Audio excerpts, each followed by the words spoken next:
Hello pumpkins and welcome back to another video! I have a pet update for you because a lot has changed.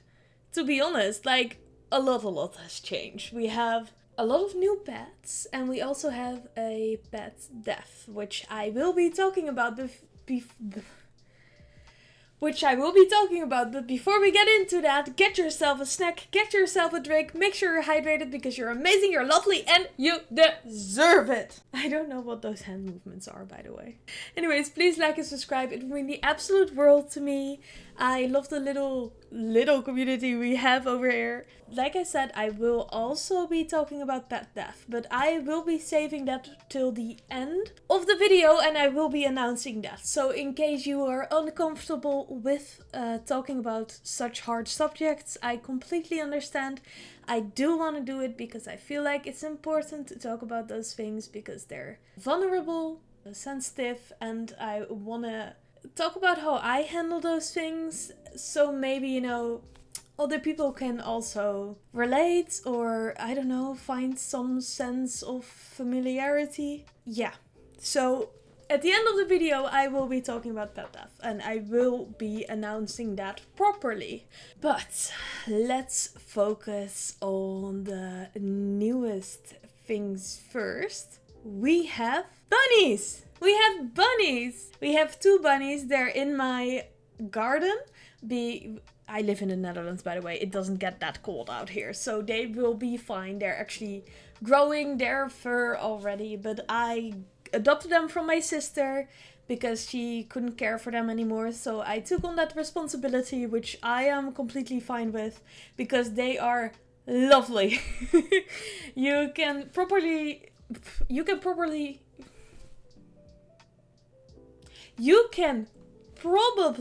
see some images and videos of them on screen right now. I have been showing them a lot on my TikTok. By the way, if you want to follow my fitness journey, I am trying to actively become a muscle mommy, but they've kind of turned into my daily vlog, so follow me in there if you're interested in that. My bunnies. They are a male and a female. And they are very beautiful because whenever I pick my pets, I always just go for vibes and vibes alone. And whenever my sister picks them, it's as if she's actually going to it's as if she's getting like a designer bag and she has to pick the best of the best, which I think is very funny. So she picked a full-on breed. I don't know what the breed is called. I just know that they have very long hair and they have beards, which I think is funny. So now we have bearded bunnies, like I said in one of my TikTok videos.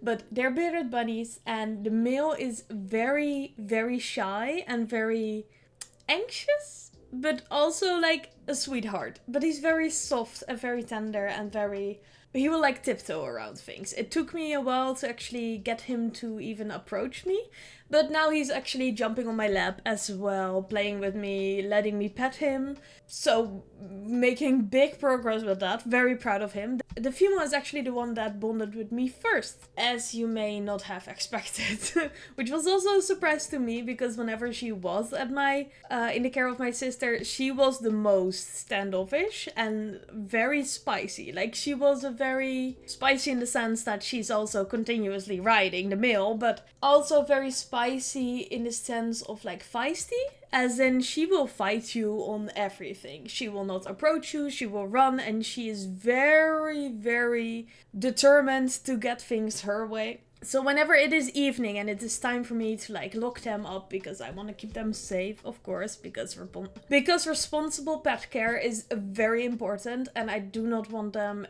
maybe getting involved with whatever wild animal could harm them in the night while I'm not able to like watch them or whatever comes out during the night or whatever in general, So I like properly make sure they're safe. While I do that, I have to like lock them in their in their hut. I don't know how to explain it. But she will notice that I'm actually closing the downstairs area and she will be like, I have not had enough time to walk and run around yet. Even though she has like the entire day to actually run and jump around because we have given them an entire space. So she will actually whenever I get close, she will jump on my back and then jump off of my back, proceeds to run around, jump on my lap, jump back into the top of the cage again, jump on my back again, run around, jump onto my lap, onto the cage, and this will like repeat about 5 or 6 times before I get her to sit still in the top of the cage. And that's when I get to pet her. So I do get to pet her. She was also the first one I got to pet. But she will do it on her terms. And she will use you as a jumping board. I don't know what to think about that. I am very happy that she is so comfortable with me and so playful, and that the male is that as well. And I get to see them have zoomies all of the time and happy movements and everything, and they're very well taken care of. I plan on getting the female sterilized because I do not want any harm to come to her because of her any type of cancer or whatever that may happen. So I will take those actions. I have them vaccinated against any mysterious illness or whatever harm may come to them in case of medical needs. So we have that fully covered. They're about a year and a half, maybe.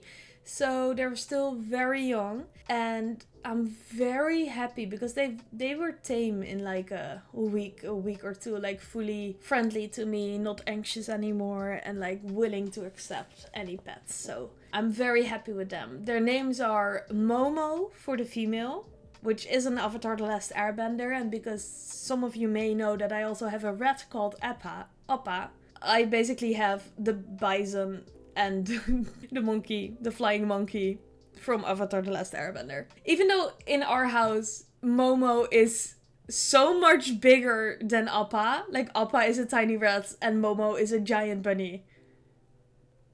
Doesn't make sense, but it's it's fine. And the male is called Bear, which will probably sound ridiculous to a lot of English people because that sounds like beer as in the alcoholic beverage. But what we mean is bear, as in the giant, brown, dangerous animal.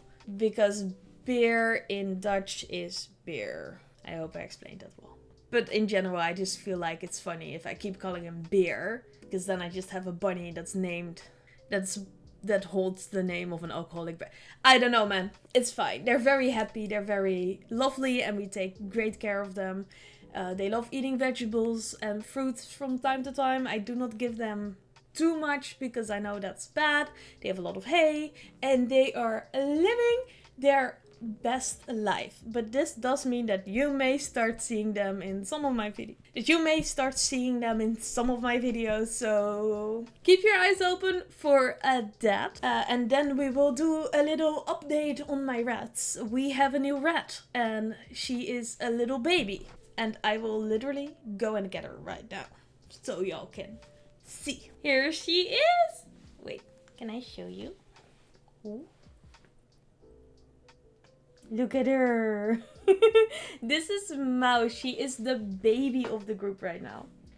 She was very tiny when we got her, and her backstory is kind of sad, which I will be getting into later. But so, girl, I have no clue where she is going, actually. But she is the little baby girl of the group. And she is very quirky, very fun, very energetic.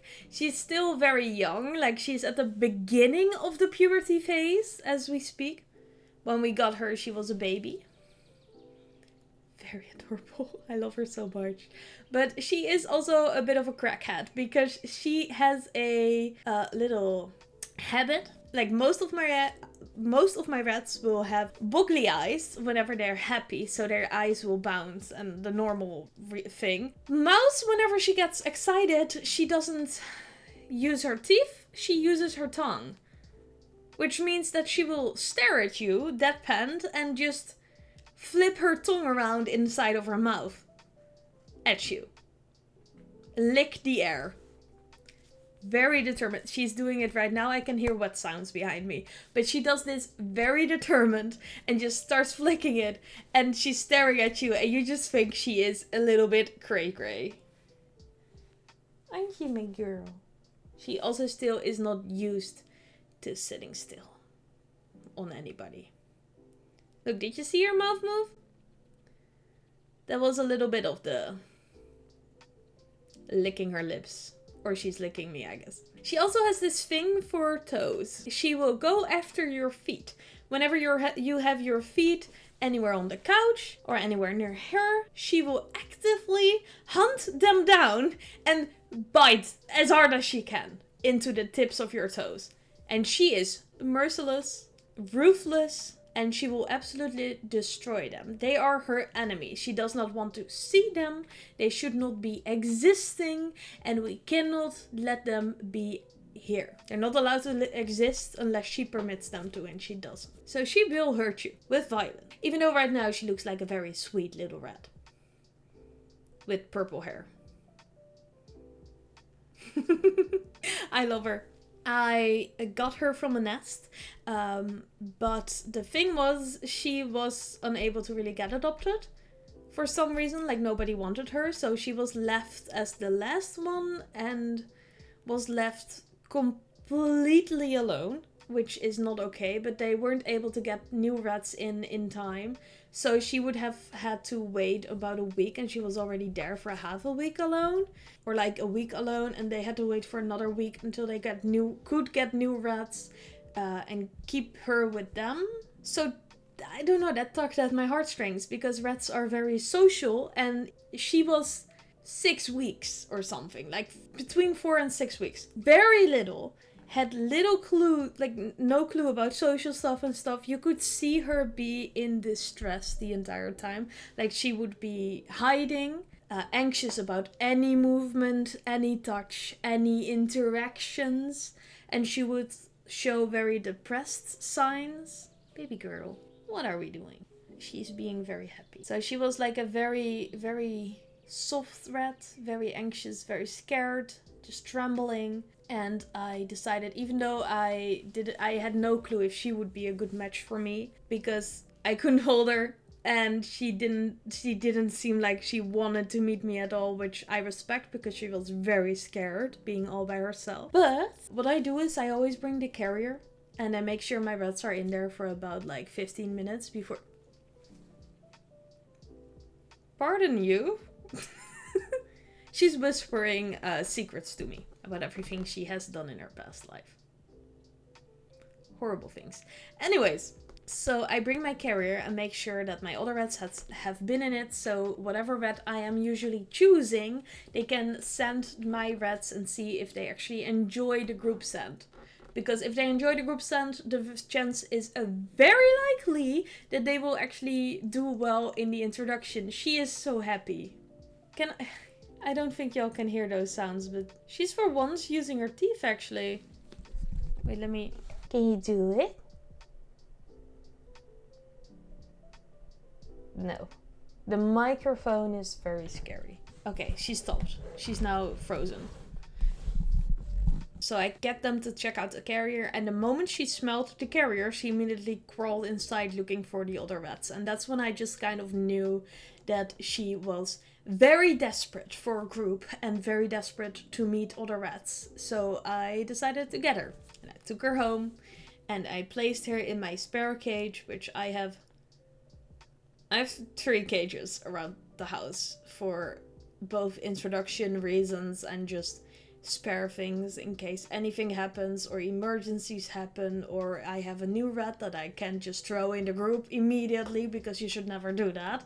Let them get used to you. So I placed her in that cage, but at my place, like, she was still sitting there by herself in a corner, just moping away, and I just kind of knew that, oh god, okay, I will not be whatever I tried, I couldn't reach out to her. She would like snap at me. She did not want any interaction with me at all.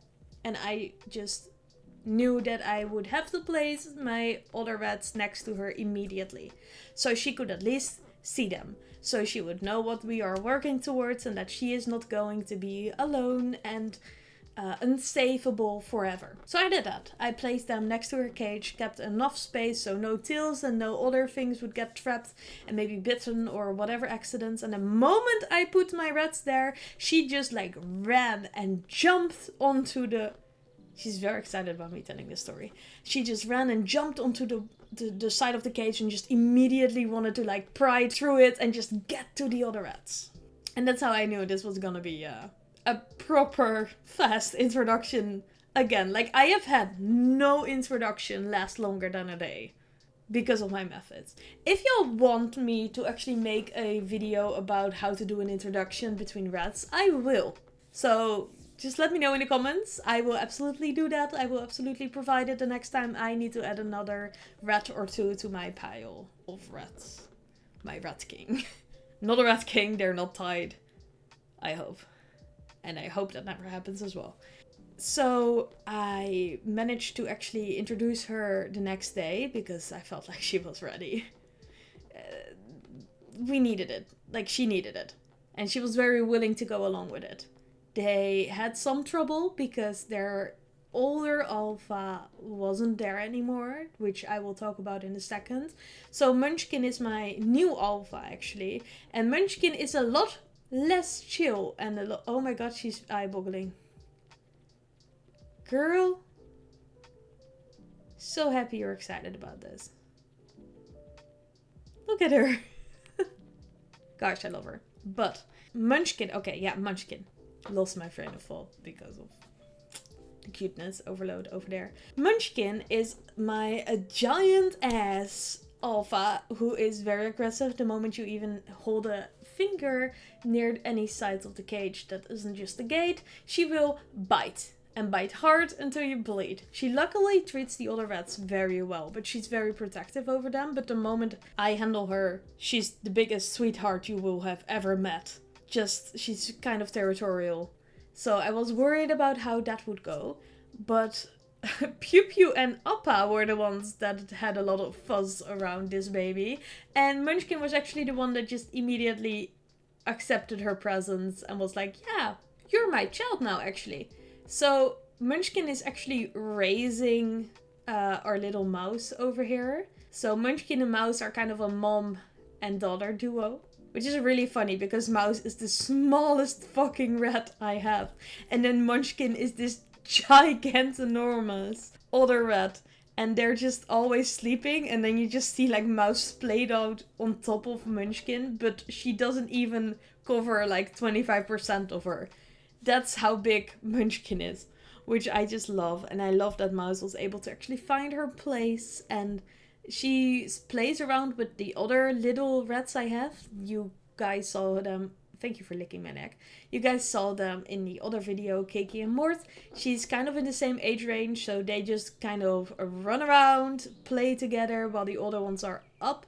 Just laying around, chilling. She also has a fear of being on the ground. Like, we have the older generation that just free roam. These babies only stick to like the path I create from the cage to the couch, and they will only stay on the couch, which is okay. We can deal with that. But yeah, so she does still have some weird social traits because I feel like that might just be because of her being alone for such a long time and having to learn a lot. But she's getting used to it. She's getting along with the other ones, which I'm very happy about. And she's come a long way. Sometimes she still gets really anxious, but luckily I am able to keep her calm and the other rats are as well. So I'm very happy that we have her. She's in a very loving home. And I adore her. I adore Little Mouse. Now, we are going to start talking about pet death. So if you're uncomfortable with that, that's fine. You can click off this video. I would not blame you. Please do like and subscribe if you haven't done that yet. I'm sorry, I have to ask. But if you're uncomfortable with the subject or it makes you sad or whatever, that is completely fine.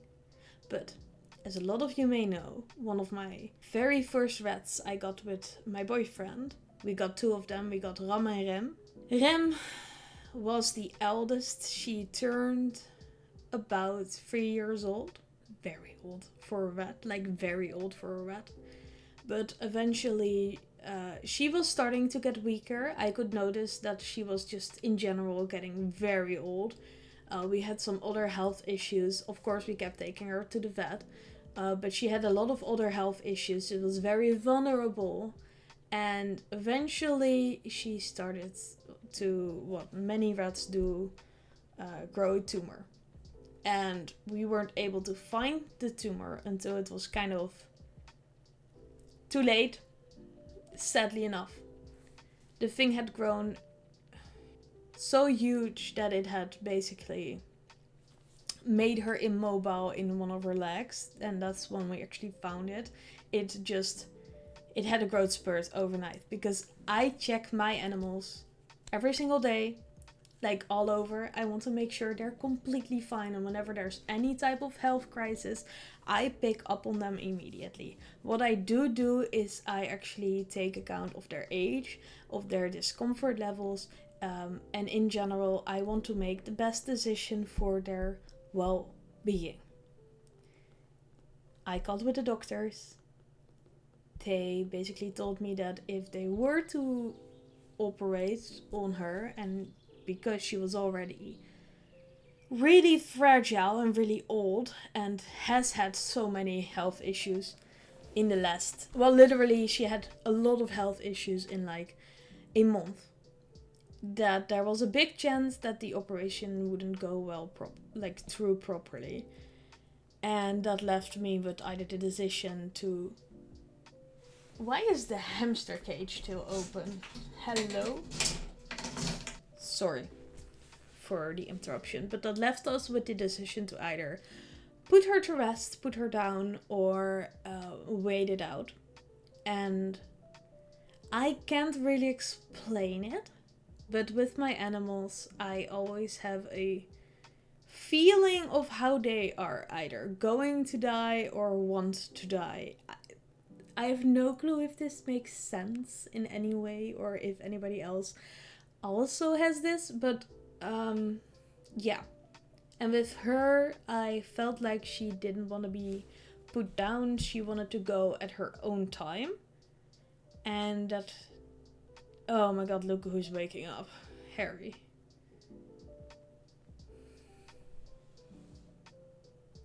Hello.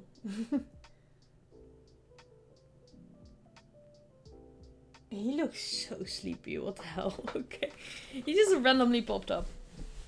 No, but I did not have a feeling that she was going to want to be put down. She was gonna want to go on her own terms, and she was just gonna want to go naturally. And sometimes going naturally, in my eyes, is also kind of a beautiful thing.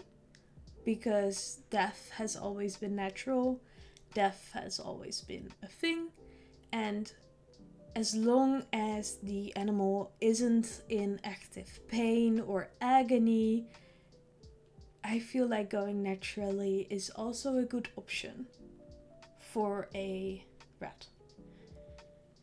Because as some of you may know, we have put down rats before because they had active brain tumors, like Molang and Ram. We both of them we had put down because of issues in their brain, and because their life was going to be just suffering. They wouldn't be able to eat anymore.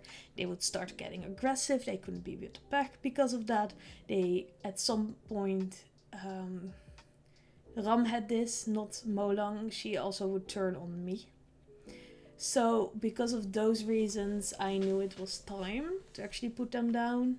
And I had this strong feeling that it was time. And I felt like they were telling me as well in some way. But with Rem, it was like she didn't want to. She wanted to go on her own terms, and she would. I basically told her, I don't know why, I kept saying, like, listen, baby, you're allowed to go, but if you go, you gotta make sure I'm there. Because I want to be able to say goodbye, and I want to be able to, like, hold you whenever you're going. And it's stupid. But she did wait, it seems. Because one morning I walked into the living room and immediately just went to the cage like I always do. And she was laying there and she was already feeling very cold. So that means that her body was already shutting down. And I just knew that that day was going to be her death day. So I left her there for a bit to make sure the other rats could say goodbye as well. And then I just felt the strong urge to just have her with me the entire time. I had a feeling that she wanted and needed to be with me. So I just, the entire day, I kept her with me. And I kept her in her favorite spot because she always, whenever I'm laying on the couch and I had them free roam, she would always come up to me and she would always lay on my chest, right here looking up at me. And whenever I, like, under my shirt, she would, like, crawl there and just lay there.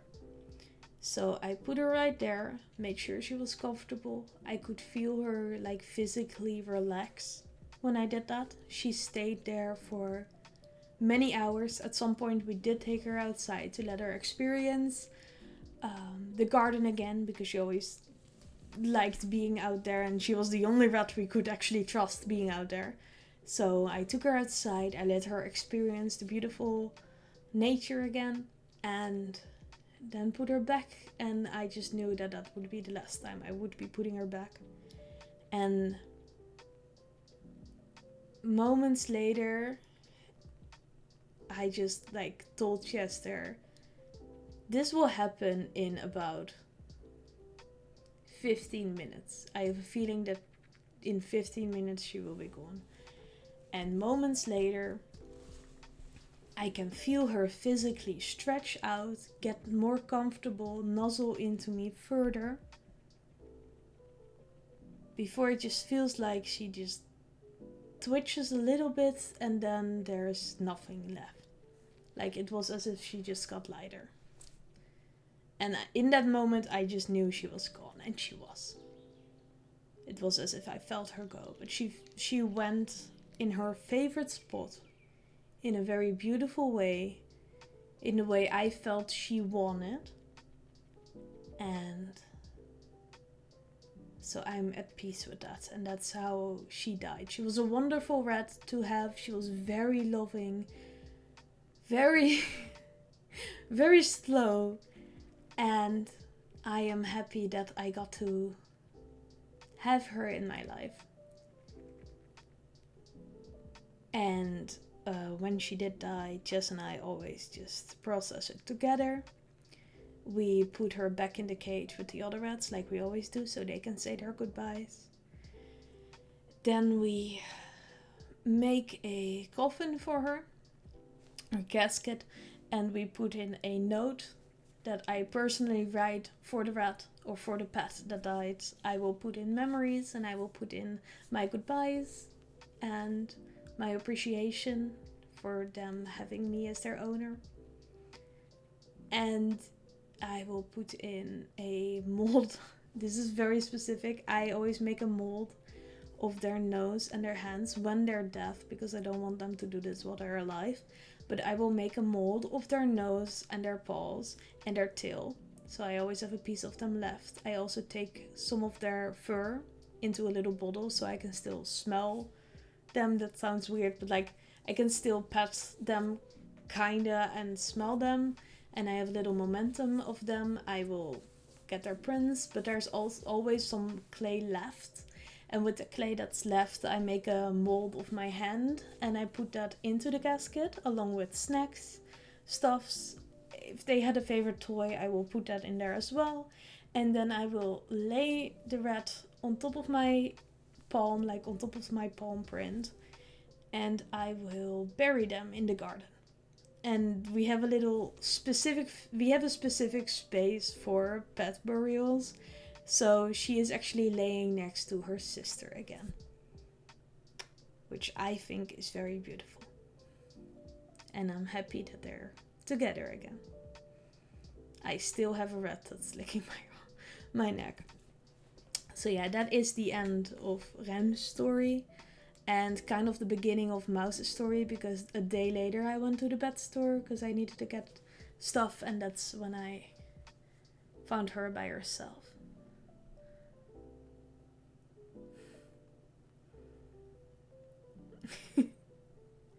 So yeah, it was as if she was literally meant for us, because I had an uneven number of rats and I never want to adopt an uneven number because I'm scared that some will get left behind in the end. And she was actually one of those cases that got left behind in the end.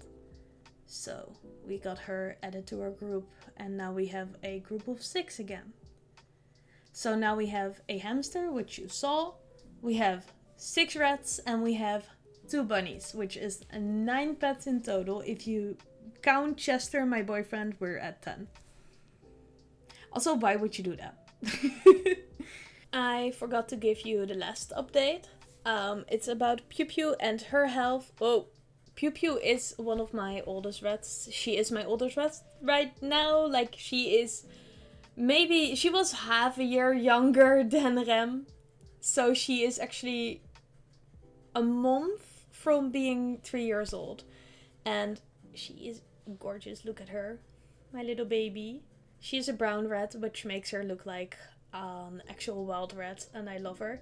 But she's a grandma, and she has never really been that strong. She's actually an intersex rat, so I should probably be saying they, but she's in a all-female herd, and from the outside she has more female genitalia than male. Anyways, she likes humping the younger ones. So shame. That's literally true though. Whenever we get a new rat and it's a baby rat, she will hump them. It's kind of problematic, to be honest. But she will be relentlessly doing that. Look at her being old. She used to not be able to sit still and not really be able to be picked up because she would have way too much energy. She would be running around all of the time, everywhere, and I would not be able to catch a grip on her. As you can see, probably she has a very dark spot on her tail. We got that checked out at the vet, but the vet told us we can either completely remove the tail or we can see what happens. And so I had to make the decision between removing the tail of a rat that I know loves and adores climbing and running more than anything, or we could see what happens. And the vet told us that it was probably not a big thing. So I didn't want to remove her tail because I was choosing quality of life for her. So we kept it, and it basically only grew a little bit, and it's still just not really a problem at all. What is starting to become a problem is that she has one of her milk ducts that's currently she is starting to get the same symptoms that Rem has, which means that she will probably also develop a tumor. We are trying to give her medicine and do basically everything we can to make it easier and delay the inevitable. But because she is also so very old and she's very fragile at this stage as well, we do not want to push it, so we are in contact with the vet. Like they call it. The vet calls us every single week to ask how she's doing, and I think that's amazing. We have very good vets here, and I actually really love our vets. They take great care of our animals, and they actually care. Like care. So they call us to check in with her. I can tell them any symptoms, if she progresses or whatever, and it's really sweet of them. But yeah, we are trying to do what we can, but I have the same feeling I had with Ram, and that's that we are in, like, that she probably has about 2 months and then it's over, which sucks, but I am making sure those last months will be great. And I'm making sure she is as comfortable as she can be, and I'm making sure she is experiencing a lovely and very long, apparently, life. As in, she's already 3 years old. So, yeah, I wanted to give you that update as well. And, yeah. So that's that, I suppose. She has turned from running around into a very cuddly girl. Like, she wants to lay with me on the couch and just chill and lay there and sleep. And just be with me and be all cuddled up and be petted and be adored. So she went there from being very anti-social and just a complete menace to being very, I want to cuddle you and I want to be safe.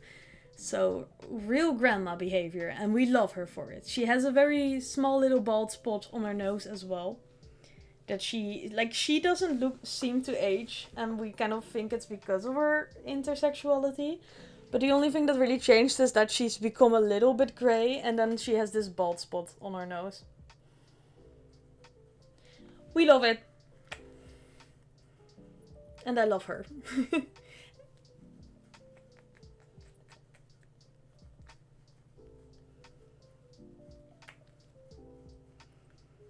So I hope you enjoyed this video. I hope it didn't get too heavy at the end. I would love to hear all of your experiences with pets, whatever you want to share. I would love to hear it. I know most people enjoy talking about their own animals under these videos, and I enjoy reading those comments so much. Thank you so much for watching. She is doing the tongue thing again. This is what I was talking about. Look, she is actively just licking her lips. Why does she pause whenever there's a mic near?